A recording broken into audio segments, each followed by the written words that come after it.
আসসালামু আলাইকুম। Crown cement সকালের খবরে আমন্ত্রণ জানাচ্ছি আমি মোর্শেদ শোভন। বিএনপি চেয়ারপারসন ও সাবেক প্রধানমন্ত্রী বেগম খালেদা জিয়ার জ্ঞান থাকলেও তার শারীরিক অবস্থার তেমন উন্নতি হয়নি বলে জানিয়েছেন স্থায়ী কমিটির সদস্য মির্জা আব্বাস। আর ডক্টর মঈন খান জানান, বেগম জিয়াকে নিবিড় তত্ত্বাবধানে রেখে প্রয়োজনীয় চিকিৎসা দেয়া হচ্ছে। শুক্রবার রাতে বেগম খালেদা জিয়ার শারীরিক অবস্থার অবনতির খবরে এভারকেয়ার হাসপাতালে ছুটে যান বিএনপির শীর্ষস্থানীয় নেতারা। হাসপাতালে দেখতে গিয়েছিলেন আইন উপদেষ্টাও। রিপোর্ট করেছেন ফাহাদ মোহাম্মদ। শুক্রবার রাতে হঠাৎ শারীরিক অবস্থার অবনতি ঘটে রাজধানীর এভারকেয়ার হাসপাতালের সিসিইউতে চিকিৎসাধীন বিএনপি চেয়ারপারসন ও সাবেক প্রধানমন্ত্রী বেগম খালেদা জিয়ার। খবর শুনে রাতে হাসপাতালে ছুটে আসেন বিএনপি মহাসচিব মির্জা ফখরুল ইসলাম আলমগীর, স্থায়ী কমিটির সদস্য মির্জা আব্বাস, ডাক্তার আব্দুল মঈন খান, আমির খসরু মাহমুদ চৌধুরী, সাবেক স্বরাষ্ট্রমন্ত্রী লুৎফুজ্জামান বাবর, সালাউদ্দিন কাদের চৌধুরীর ছেলে হুমায়ুন কাদের চৌধুরী সহ বিএনপি শীর্ষ নেতৃবৃন্দ। হাসপাতালে বেগম জিয়াকে দেখে বিএনপি নেতারা জানান, জ্ঞান থাকলেও বেগম জিয়ার শারীরিক অবস্থা তেমন উন্নতি হয়নি, প্রয়োজন আরও উন্নত চিকিৎসার। কতটুকু স্টেবল এটা ডাক্তাররা বলতে পারবে। যে অত্যাচারটা ওনার উপরে হয়েছে বিগত সরকারের সময়, তার রেজাল্ট আমরা এখন পাচ্ছি। এখন দেখতে পাচ্ছি তাকে ওনার এই ভালো থাকে এই খারাপ থাকে, এই ভালো থাকে এই খারাপ থাকে। তো উনি এই মুহূর্তে আমার কাছে আমি পার্সোনালি মনে করতেছি যে এই মুহূর্তে উনি স্টেবল নন। তো আরো একটু ইমপ্রুভ চিকিৎসা পেলে হয়তো ভালো হবেন, ভালো থাকতে পারেন। তাকে নিবিড় পর্যবেক্ষণে রাখা হয়েছে এবং প্রতিনিয়ত তার বিভিন্ন যে প্যারামিটারগুলো সেগুলো তারা স্টাডি করছেন এবং সেই অনুযায়ী তারা ব্যবস্থা নিচ্ছেন। দেশবাসীর জন্য খালি একটাই অনুরোধ করব, ম্যাডামের জন্য দোয়া করবেন। ম্যাডাম গত 17 বছর দেশের জন্য লড়াই করে গেছে। এখন আমাদের টার্ন, আমাদের এখন কাজ হচ্ছে কি ওনার জন্য দোয়া করা। প্রধান উপদেষ্টার নির্দেশে রাতে এভারকেয়ার হাসপাতালে বেগম জিয়াকে দেখতে আসেন আইন উপদেষ্টা অধ্যাপক আসিফ নজরুল। এ সময় তিনি বেগম জিয়ার চিকিৎসকদের সাথে কথা বলেন এবং তার স্বাস্থ্যের খোঁজখবর নেন। এদিকে বিএনপির পক্ষ থেকে বলা হয়েছে, বেগম খালেদা জিয়ার স্বাস্থ্য সংক্রান্ত বিষয়ে দায়িত্বশীলতা বজায় রেখে যাচাই বাছাই ছাড়া কোনো তথ্য প্রচার না করতে। পাশাপাশি হাসপাতালের ভেতরে নেতাকর্মীদের ভিড় না করার নির্দেশনা দেওয়া হয় দলের পক্ষ থেকে। Fahad Mohammad, NTV news, Dhaka. মায়ের কাছে যাওয়ার আকাঙ্ক্ষা থাকলেও রাজনৈতিক বাস্তবতা এটি একক সিদ্ধান্তের বিষয় নয় বলে জানিয়েছেন বিএনপির ভারপ্রাপ্ত চেয়ারম্যান তারেক রহমান।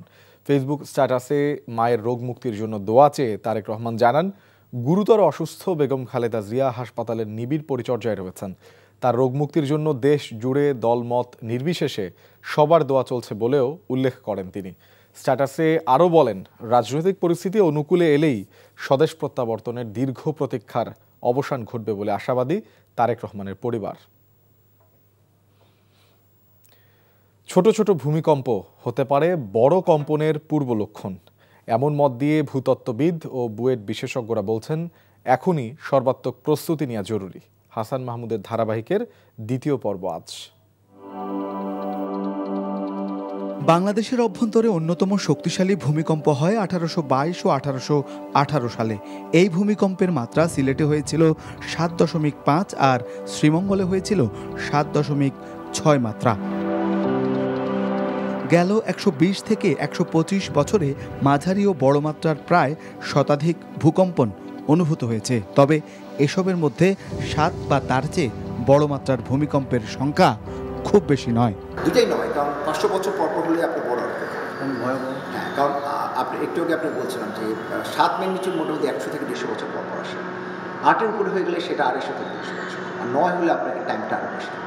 আমরা 500 ইয়ার্স মানে 7 আমাদের 1930 সালে হচ্ছে, 1885 সালে হচ্ছে, 1908 হচ্ছে। তার মানে ওইটা যদি আমি বলি 100 বছর থেকে 150 বছর, সেই সাইকেলটা আমরা পড়ে গেছি। ভূতাত্ত্বিক কাঠামো অনুযায়ী বাংলাদেশ 3টি টেকটনিক প্লেটের সংযোগস্থলে অবস্থিত। উত্তরে তিব্বত প্লেট, পূর্বে বার্মা সাবপ্লেট এবং পশ্চিমে ইন্ডিয়ান প্লেট। এগুলোর বিস্তৃতি 3500 কিলোমিটার। দেশের ভেতর দিয়ে যাওয়া ইন্ডিয়ান বার্মা টেকটনিক প্লেটে গেল 100 বছরেও কোনো বড় ভূমিকম্প হয়নি। তাই এই প্লেটে জমেছে দীর্ঘদিনের সঞ্চিত শক্তি। ঐতিহাসিক যে ভূমিকম্পগুলো সংঘটিত হয়েছে সেইটা যদি আমরা বিশ্লেষণ করি তাহলে দেখা যাবে যে আমাদের এই সিলেট থেকে কক্সবাজার এই অঞ্চলগুলোতে 1000-2000 বছর হচ্ছে ভূমিকম্পের ফিরে আসার সময়কাল। এখানে যে পরিমাণ শক্তি জমা হয়েছে তাতে 8 মাত্রার অধিক পরিমাণ ভূমিকম্প যে কোনো সময় সংঘটিত হতে পারে। তো এখন ভূমিকম্পের ঝুঁকির দিক দিয়ে বাংলাদেশ অন্যতম স্থানে রয়েছে। ছোট ছোট ভূমিকম্পগুলা এটা পূর্ব লক্ষণ, যেটা হচ্ছে ফোর শক আমরা বলে থাকি, তারপরে মেইন শক, তারপরে হচ্ছে আফটার শক। ইতিহাস ঘেটে জানা যায় 1762 সালে মিয়ানমার থেকে টেকনাফ পর্যন্ত প্রায় 400 কিলোমিটারের যে ফল্ট লাইন তাতে 8.5 মাত্রার শক্তিশালী ভূমিকম্প হয়েছিল, যার ফলে সেন্ট মার্টিন দ্বীপ 3 মিটার উপরে উঠে আসে। গবেষকরা বলছেন সাম্প্রতিককালে যে ভূমিকম্প হচ্ছে ছোটোখাটো তা বড় ভূমিকম্পেরই বার্তা দিচ্ছে। Hasan Mahmud, NTV news, Dhaka. খেলার খবর ক্রিকেট। ঘুরে দাঁড়ানোর লক্ষ্য নিয়ে 3 ম্যাচ সিরিজের দ্বিতীয় টি20তে আয়ারল্যান্ডের মুখোমুখি হবে বাংলাদেশ। সন্ধ্যা 6টায় শুরু হবে খেলা। চট্টগ্রামে ব্যাটিং ব্যর্থতায় হার দিয়ে আয়ারল্যান্ডের বিপক্ষে সিরিজ শুরু করে বাংলাদেশ। সিরিজে টিকে থাকতে হলে দ্বিতীয় ম্যাচে জয়ের বিকল্প নেই স্বাগতিকদের। সিরিজের প্রথম ম্যাচে আয়ারল্যান্ডের কাছে 39 রানে হেরেছে বাংলাদেশ। সংক্ষিপ্ত ফরম্যাটে সবশেষ 4 ম্যাচের সবগুলোতেই হার দেখেছে ফিল সিমন্সের দল। সকালের খবর এইটুকুই। এই খবরের ভিডিও সহ আপডেট জানতে ভিজিট করুন NTV অনলাইন www.ntvbd.com। এছাড়াও NTVর জনপ্রিয় সব অনুষ্ঠান ও খবরের আপডেট জানতে ভিজিট করুন আমাদের ইউটিউব ও ভেরিফাইড ফেসবুক পেজ। 12টায় মধ্যাহ্নের খবর দেখার আমন্ত্রণ রইল। ধন্যবাদ সবাইকে।